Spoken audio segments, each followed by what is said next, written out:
welcome back to another episode of LionHeart Radio. I'm your host, Rick Alexander, founder of LuaVíve Supplement Company based in San Diego, California. I'm joined with my co-host today, Claudia.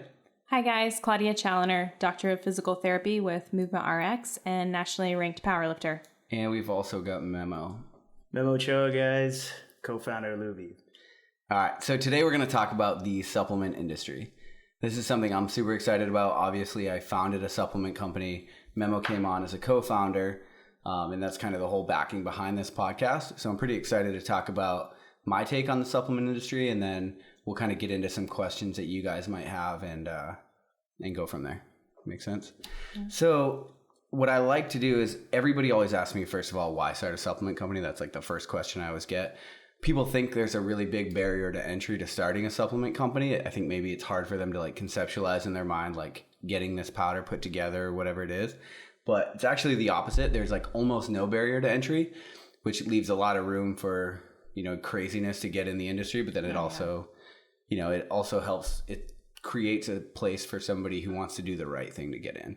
Mm-hmm. So my answer first for why I started a supplement company is always because I hate the industry. So I completely hate it. I hate everything about it. I hate the false advertising. I hate the garbage products. And I hate the results you don't get when you use them. So that always takes people back.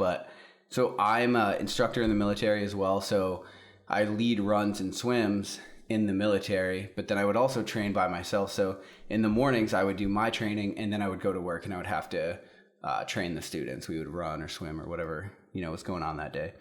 So I started buying all these supplements to try to recover because it was just so much volume that I had never been used to before. Yeah. It was kind of, I'd either work out for work and deploy and do that whole thing, or I'd be training on my own. But to have them both was like a ton of work out of nowhere, a ton of volume. Yeah. So I started taking all these different products and some of them would make me feel okay. Most of them not so much. And I went through a lot. I probably took like 20 or 30 different kinds of recovery products. How long would you take the products for? For a few weeks. Okay. Or if I had like a bad reaction. So a lot of places like GNC, if you take a product, you can bring it back within a few weeks or whatever. Yeah, I think you have like 30-day, I don't like this product guarantee or whatever. Okay. So usually I would try to keep it under that if I didn't like it. And if it was like an instant reaction, like bloating or just feeling like lethargic, I would get rid of it. Which you would think, why would you feel lethargic from a recovery product, right?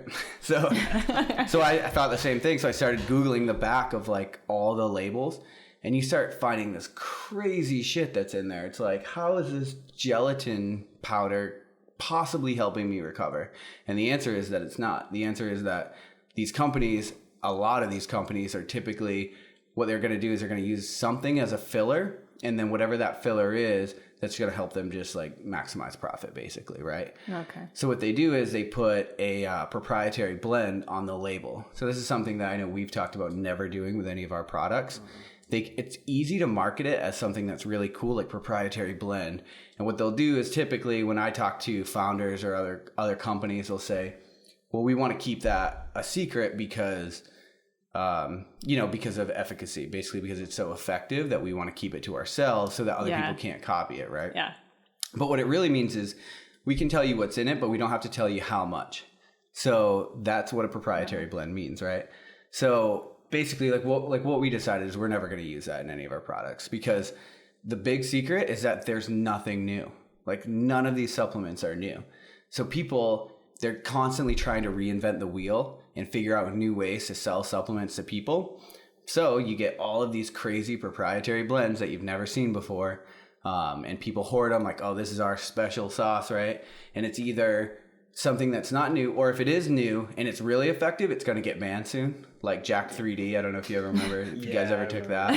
Did you ever hear that? I've heard about it, yeah. Yeah, it's like a pre-workout. Yeah. So they have a Jack 3D now, but the first one that they had, and I can't remember the ingredient, I'll have to look it up, but super effective, banned. Like, it's gone now. So that's what you get. And so anyway, so I would Google all these products, and usually pretty marginal effectiveness, if any at all.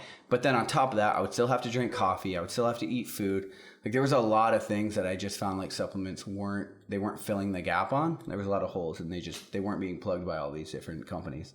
So that's when I started doing the research myself to figure out I guess, what would be effective, what's actually studied to be effective. And that's when you start finding out, like, none of this stuff is new. And you know, when they do have something that's new, usually the study is paid for by them to prove that it works. Yeah. And there's a ton of that out there. And there's a ton of that in pharmacology too, probably. Exactly.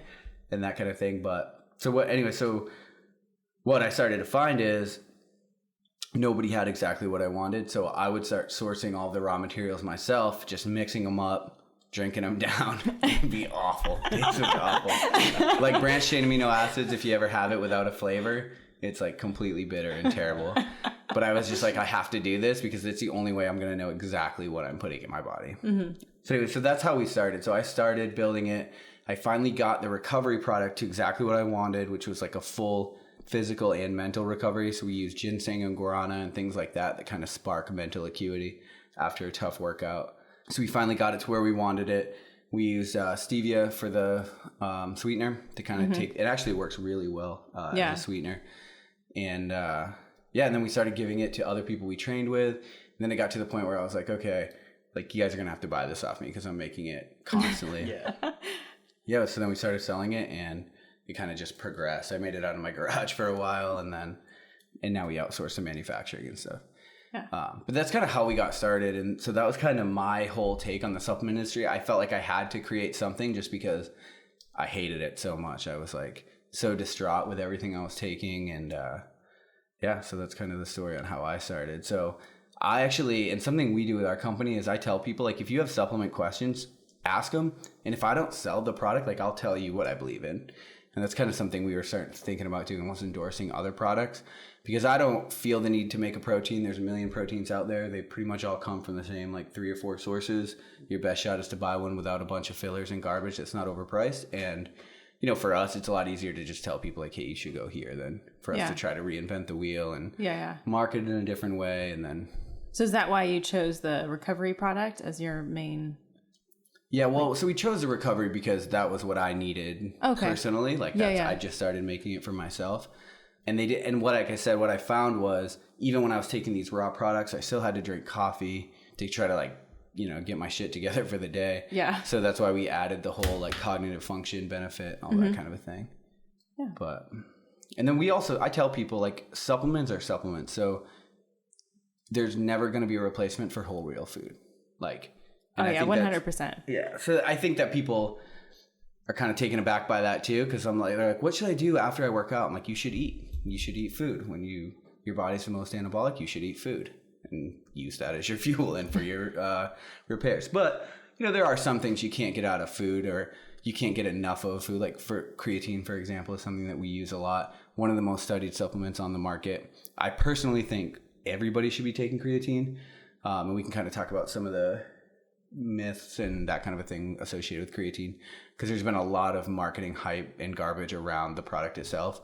But that's found in steak naturally, right? But it's proven that supplementing with a dose higher than what you would find in your steak can be effective for a host of things like recovery, strength, endurance, facilitation of ATP, that kind of a thing. And would you have any suggestions as far as when to take that product? Is that something that you need to take after you work out, or just whenever throughout the day, or? For creatine? Yeah. Yeah, so I think creatine, it gets marketed as a pre-workout a lot of times. Okay. But there's not a lot of research that says, as far as I'm aware, there's not a lot of research that says when the timing of creatine is important. Mm-hmm.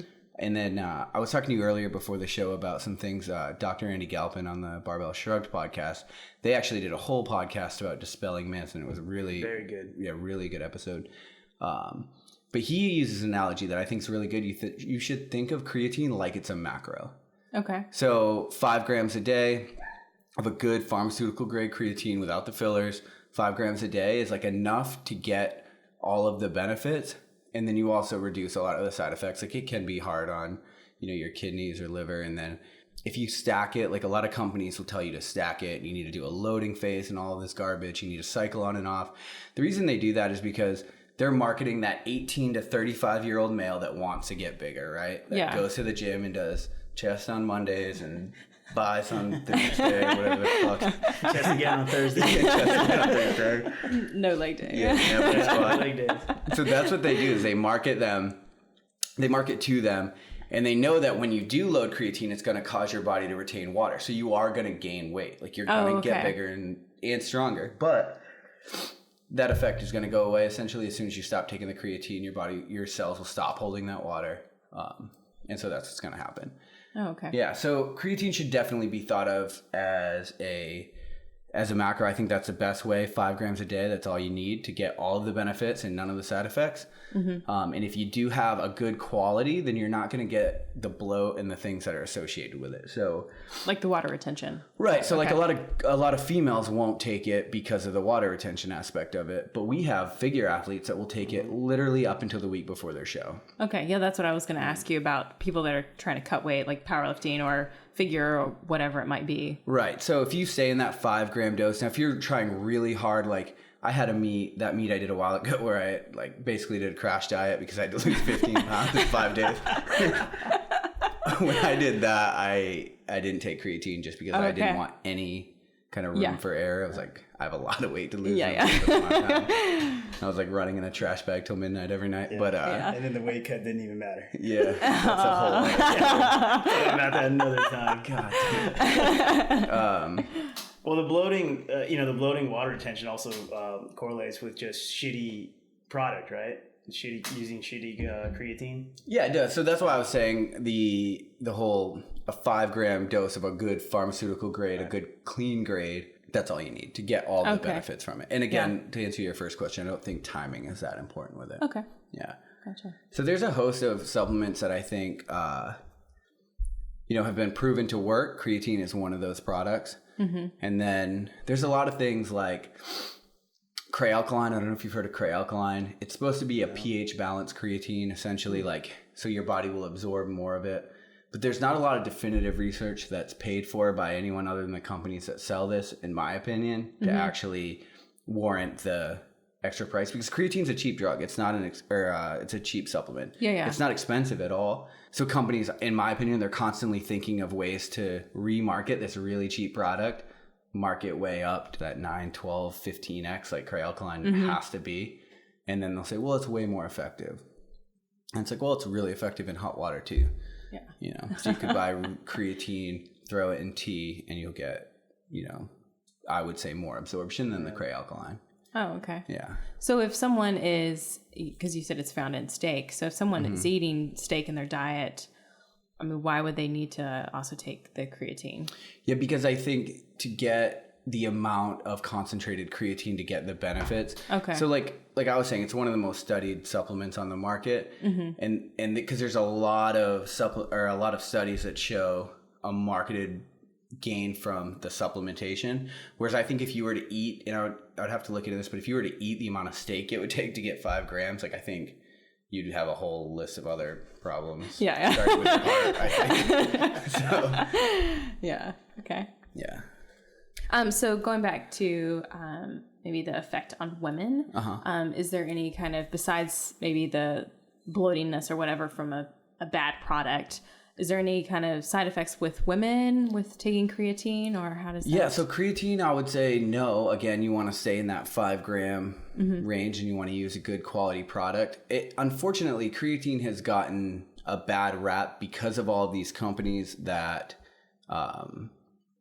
basically try to sell it to the 18 to 35-year-old male, where they tell you to stack it, and they will basically they'll have a picture of somebody juiced out of their mind, and they'll say, buy this creatine, which it makes the young guy that wants to be jacked buy creatine. Well, that obviously turns the female population off, because typically females are more in the camp of wanting to be leaned out and that kind of a thing. So, but no, I think that's part of what we've had to do as a company, is really work on the re-education process, which is not a cheap way to go about marketing, but because it's hard to reach all these people. And then the other thing is, back in the day when Mark McGwire was killing it, I don't know if you guys remember that, he hit 71 home runs or whatever it was in a year, and then Congress hauled him up and he said basically the only thing I take is creatine. Everyone's like, oh my God, creatine. It's basically a steroid. Yeah. And if you go to Google now, I bet if you type in creatine S, it's going to say steroid, or I bet guarantee there's still so much correlation. Okay. I remember when I when I was a kid, and the supplement companies got me when I was 19,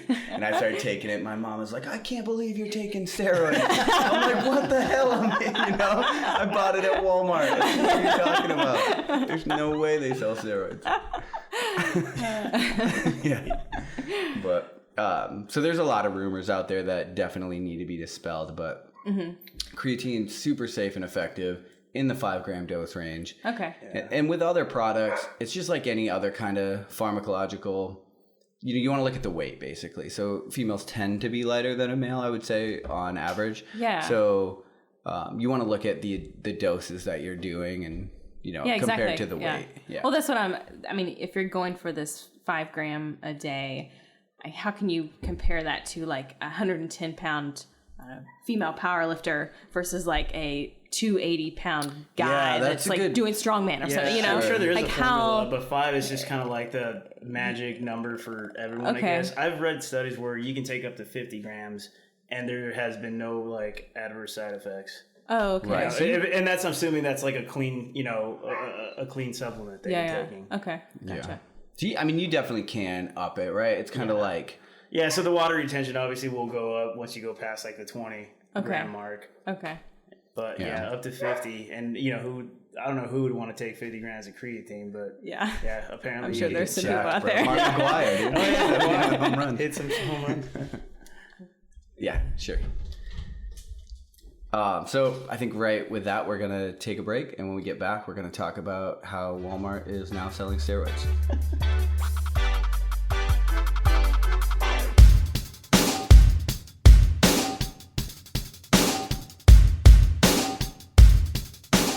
All right, and we're back. So in the break, we were talking about some of the things we were talking about earlier with creatine, and I want to go through a couple more things before we kind of move on to something else.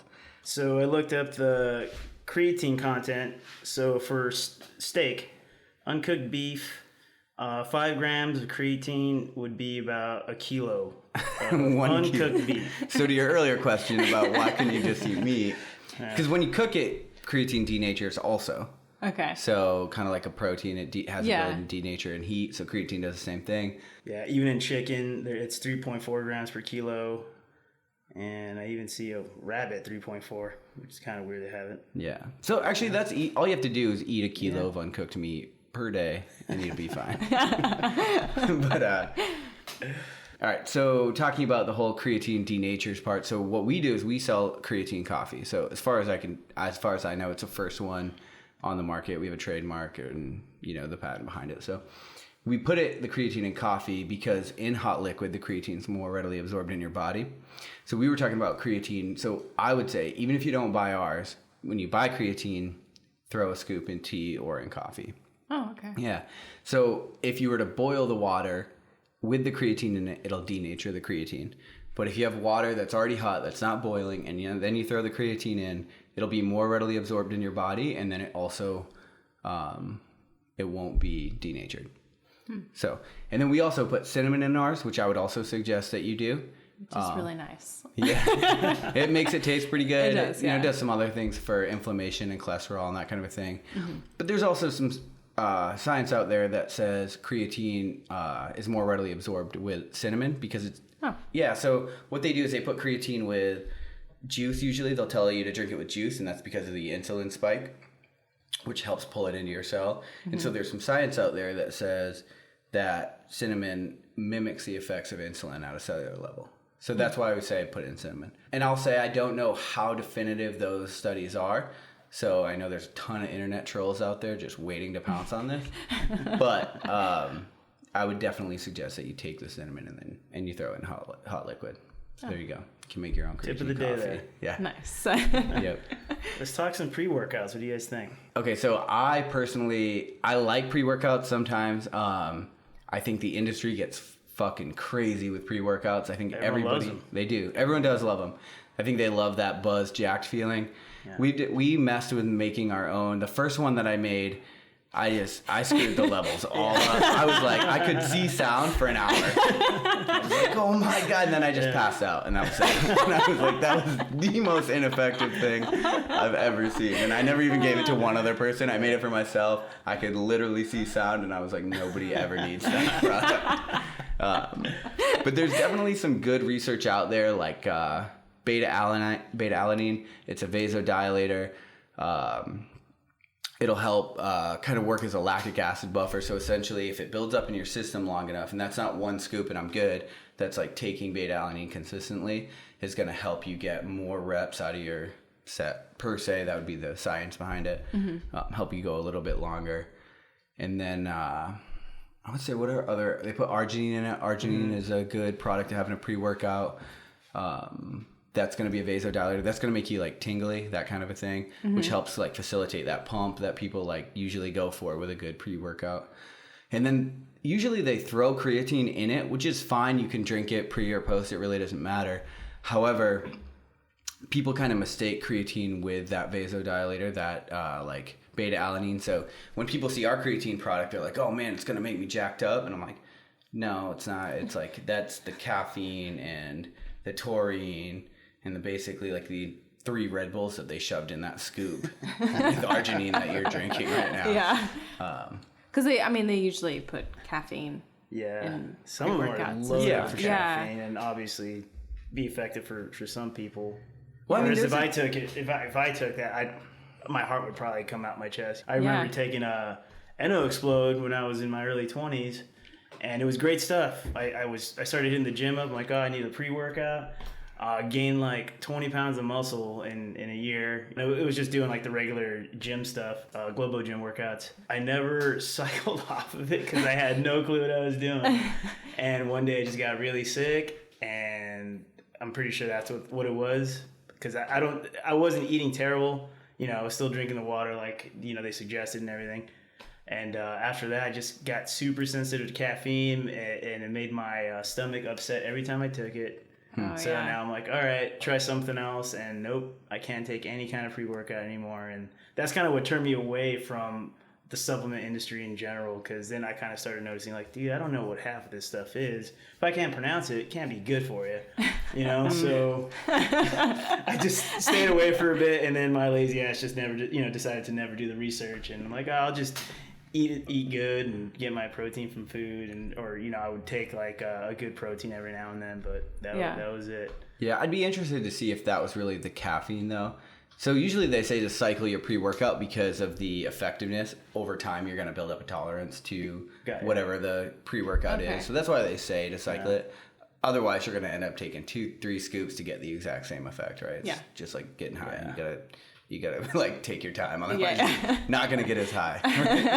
So it's the exact same thing. But caffeine, there's a lot of research that says caffeine. I would argue outside of creatine, caffeine is probably the most effective supplement, because there's a lot of research out there that says it'll increase endurance and there's a lot of good research. This guy, Dr. Lonnie Lowry, he has a podcast called Iron Radio. It's like a powerlifting podcast.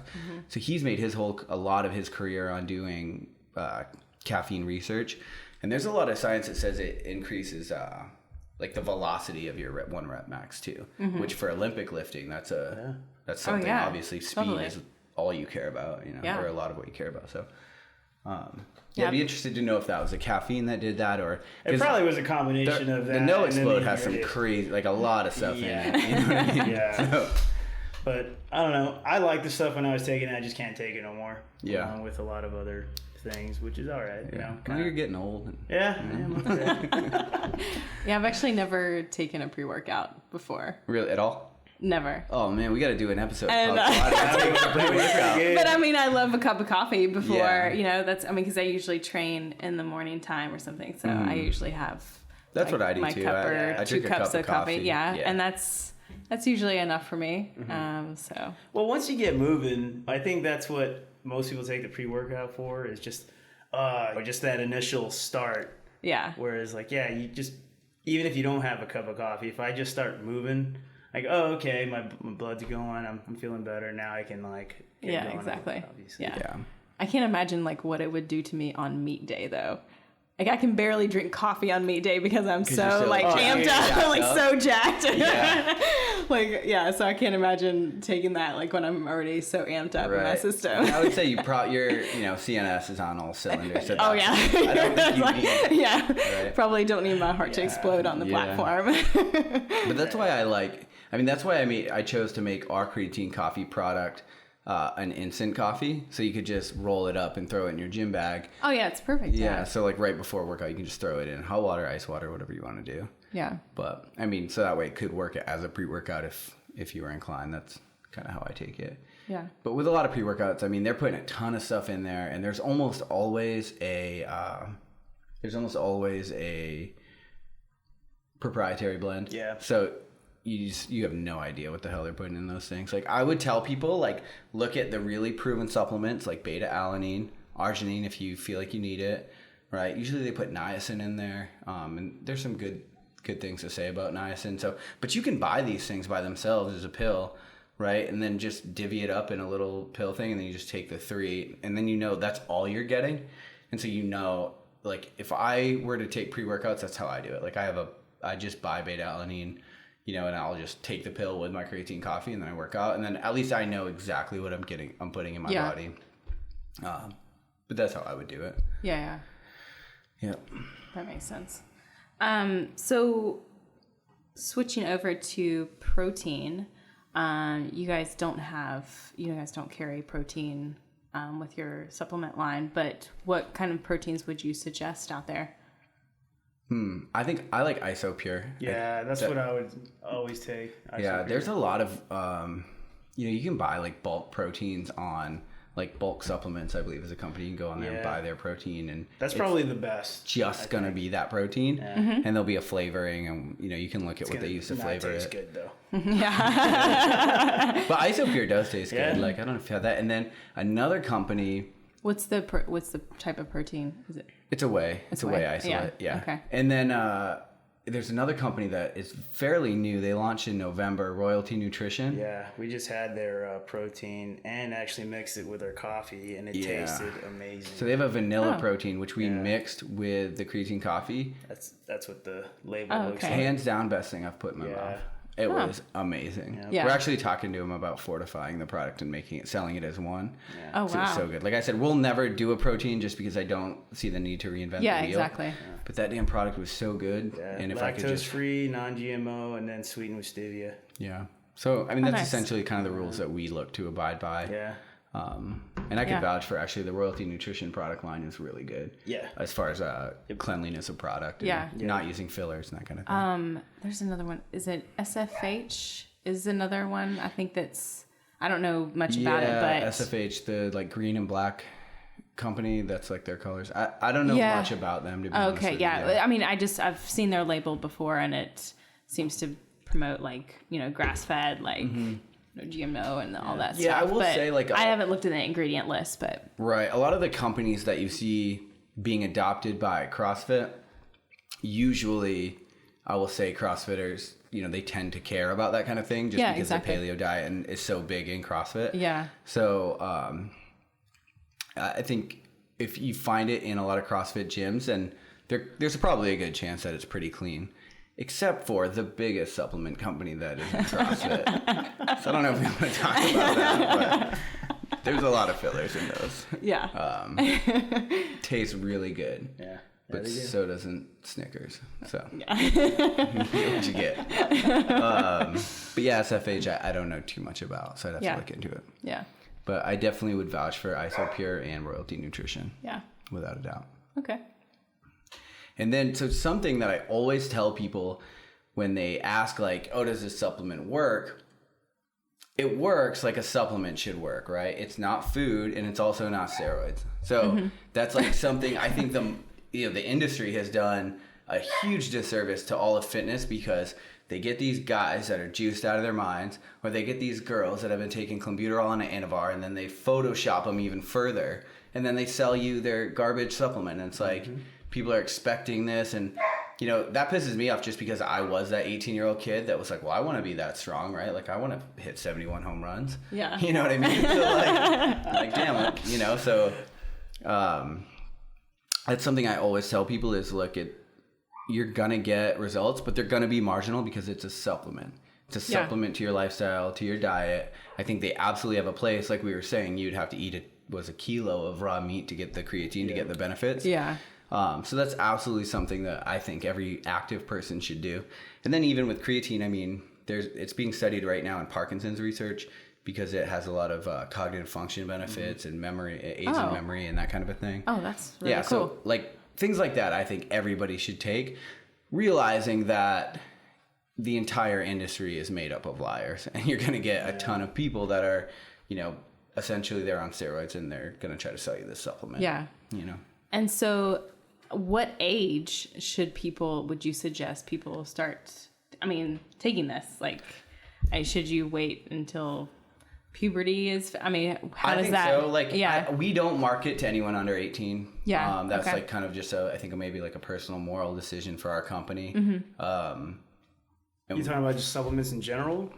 Well, just, for creatine, since we're kind of talking about that, but. Yeah, I would have to, in order to be correct, I would probably have to research that, but we just market adults. I think when your body's growing and forming, and you could probably even talk to this better than me, but I think a healthy diet in being active is the most important thing you can do at a time. Totally. Yeah.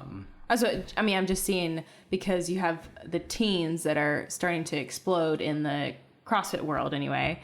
And even, you have teens that are competing in Olympic lifting, powerlifting and stuff. So I just wonder if, some of them looking at some of this stuff would, potentially have any. Yeah, I think 16, 17, 18 maybe probably be fine. But we don't market to the younger generation. Yeah.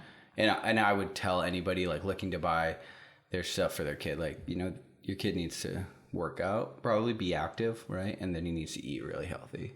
Yeah. There's you not giving him a bowl of ice cream like my family gave me every night before bed is going to be much more beneficial than the 5 grams of creatine that you're going to buy him right now. So it's kind of a cop-out answer, but that's kind of my stance. Okay, on it. yeah. I was just wondering. Yeah. Supplements are kind of, you look at them, either supplements, right? And then there's steroids, and then there's another, like anabolic steroids, and then there's another category called prohormones. And essentially prohormones are steroids that have not yet been banned. So you can go on and buy prohormones now, and you're going to get steroid-like effects, especially if you take like a really effective one. Because there's a lot of steroids that are scheduled banned substances as steroids now, but they used to be prohormones, like Tren is one of those, I think. And so, but I would say absolutely to stay away from that. And you start getting into like not the over-the-counter products, but you start getting into the like steroid prohormone realm. Like you really have to do your research, because you're really starting to do damage. Like prohormones can be really rough on your liver and your kidneys. Yeah. So that's just my 2 cents on that. So yeah. And what would be some examples of prohormones or? Now? Yeah. I don't even know. Okay. Like what's on the market right now. You can Google prohormones if you're interested and like look at, because you can buy them over the counter. Oh, okay. Yeah, like there's supplement stores online that will sell prohormones, but I think you're really playing with fire, because they're essentially what they're doing is they're going in, they're saying, okay, this just got made illegal, so let's change one molecule, let's call it this, right? And then they'll sell it. Well, every time you're changing these molecules, like you're making it further and further away from what your body, in my opinion. So I think what your body can process safely. And so you're starting to get into like a really dangerous realm where you're really like beating the piss out of your kidneys and your liver. Now, does the creatine or any of the pre-workout kind of products that we've talked about before, do any of those have any proven side effects on liver, kidney, or anything like that? Has there been any research on that? There's definitely been research. I think all of the research I've looked at basically concluded that creatine is safe to use it within that 5 gram dosage, even for long-term safe and effective use. Now, I think, it's fairly new, so there hasn't been, you don't have that like 60-year plan to look at. But I know like with ours, we got a lot of flack right out of the gate, because people are like, okay, well, creatine makes you hold water and caffeine dehydrates you, so this is a dangerous thing for your liver. So I went back and I started looking at the studies, because I'm like, I've been putting it in coffee forever, and I've been told by like people with many more degrees than I have that it's a safe thing to do. Yeah. And when you start looking at it, the research really doesn't hold up. So caffeine, first of all, there's not a lot of research that says it dehydrates you any more than the liquid it's suspended in, like in coffee, for example. Oh, okay. So if you just drink it and then you don't drink water, like, you're going to get dehydrated because it's a diuretic, but that's it's actually not dehydrating you any more than the liquid it's suspended in Okay. coffee, for example. Okay. And with creatine, you should always drink more water anyway, because it uses water at a certain level. That's essentially like how it's working. So you should always drink more water anyway. And I think most people don't drink nearly enough water. Definitely not. On a daily basis anyway. But what was your question? Where were we going with that? Oh, what was my question? Are there any negative side effects? Negative to, side like, effects. Liver, kidneys. Yeah. Right. So I think, long story short, no, I don't think that right now there's been any studies that show that creatine specifically is going to be dangerous long term. Not at all, actually. Yeah. Okay. Typically, it's quite the opposite. Yeah. Yeah. So at the very beginning of the episode, I said, people always ask me about starting a supplement company, because they feel like there's a big barrier to entry there. But really, at the end of the day, if you can source the raw materials and figure out how you want to put them together, that's the only barrier to entry, because it's a largely unregulated market, which is something that I think gets it a lot of flack. For me, I looked at that as like, okay, well, now there's a huge opportunity to come in and do the right thing. But so the FDA right now, as it stands, and I think there's a mounting pressure because there's been a few probes. I know the New York Attorney General just did a probe on a bunch of companies a few years back, found basically like a third of what they had looked into. And these were people from big box retailers like Walmart and Walgreens. Basically a third of them either didn't have what they said they had in them or had something else. And some of it was crazy stuff. Like it would say it was like a gluten-free product, but it would have a filler that was like wheat-based. Yeah. Oh, and that was a lot. And so for me, like I told you at the beginning, I would take these products, I would get like bloated or whatever. And that's just, I probably had an intolerance to whatever garbage they were stuffing in there to use as a filler. Yeah. So it's a very largely unregulated market. How it works right now is, as a supplement company, if somebody has an adverse reaction, like they basically have to go to the FDA and say, I've had this adverse reaction. And then the FDA is going to come to us and say, well, you can't, basically like a cease and desist. And then there has to be like multiple ones though for them to even care to even come after us. Because the burden of proof is on the FDA. Right. Oh, okay. Not on the retailer. Oh, wow. Yeah. So it's interesting how the supplement industry has kind of skirted that, because if you look at, I don't know, for example, the pyramid scheme companies, or what do they call them now to make them sound legit? The Pyramid scheme? Yeah, like the yeah. No, I know what they are. I'm just saying. I just know them as pyramid scheme. Something marketing. Let me look it up. So it's interesting how supplement companies have been able to skirt the whole regulation, because if you look at the pyramid scheme companies, or like now they're called network marketing to make them seem more legit, the whole like, I'll sell you this supplement and then you'll recruit your friends to buy it and sell it.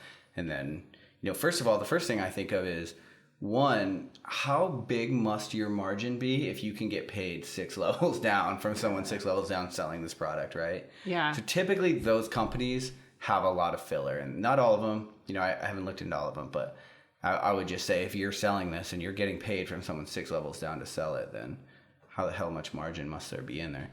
But anyway, it's interesting to me that the supplement industry has been able to skirt the whole false claims thing. Like you were saying, the burden of proof is on the FDA. Right. So they have to come to us to be like, this wasn't safe or effective, and then they have to do a probe into our company. Whereas if you are selling cars or whatever, right, like that's on you to protect the consumer. So it's just interesting how, and I know there's been some bills passed. You were talking about the 1994 Act. Right, the Dietary Supplement Health and Education Act. Yeah, I mean, supplements is a big, but I mean, I think it's like $100 billion industry globally every year.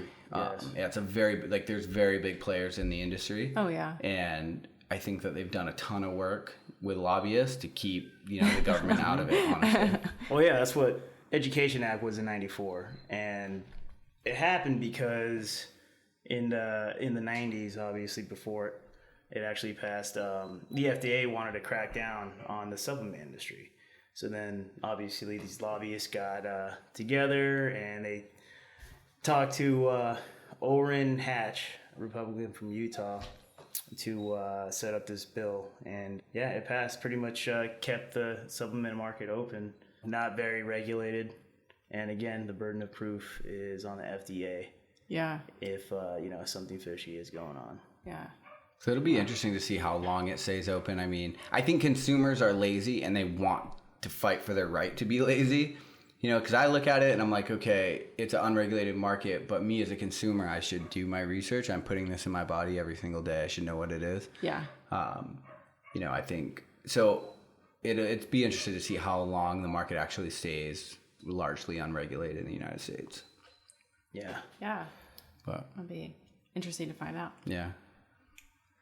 So cool. That's kind of the supplement industry in, I guess, 45-ish minutes. I have a lot of negative things to say about it, but like I also have a lot of positive things to say about it. Like we talked about the creatine and stuff, and the whole unregulated aspect of it. Like that can be a bad thing, but I would say as a consumer, you should always know what you're putting in your body. At least do your due diligence to try to figure it out. You know, and as somebody that cares about goals and what they look like and their health, like that should be front of mind, honestly. If you're trying to find something that's going to enhance this active lifestyle, whatever you're after, then doing your research, I think, is only a good thing. I think it's probably a really normal human reaction to want someone outside of you, like Big Brother, to fix your problem for you. But at the end of the day, like you just need to be a responsible adult, in my opinion, and do the research. And that's why I tell people, like, even if we don't sell the product, I will absolutely come tell you, you know, where you can get it.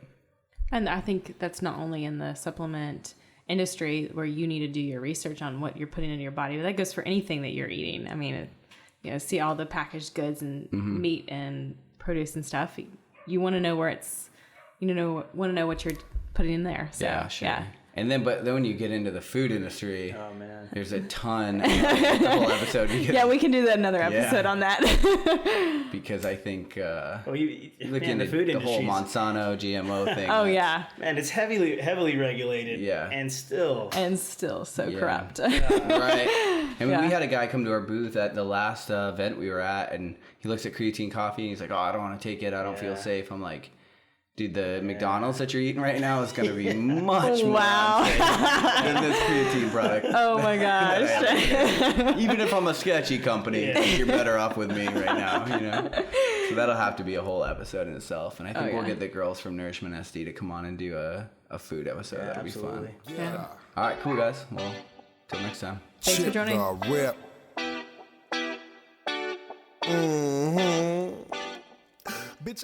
Thanks for listening to LionHeart Radio. Don't forget to rate us and download our other episodes. For your supplement needs, go to LuaVíve.com, and for your sports therapy needs, visit movement-rx.com. Midwest nigga be the coldest. Cleveland is the city where it's hustle or you hopeless. In my closet like a stove, bitch. Only difference is you ain't gon' find this in no stove, bitch. I'm fresher than your whole clique.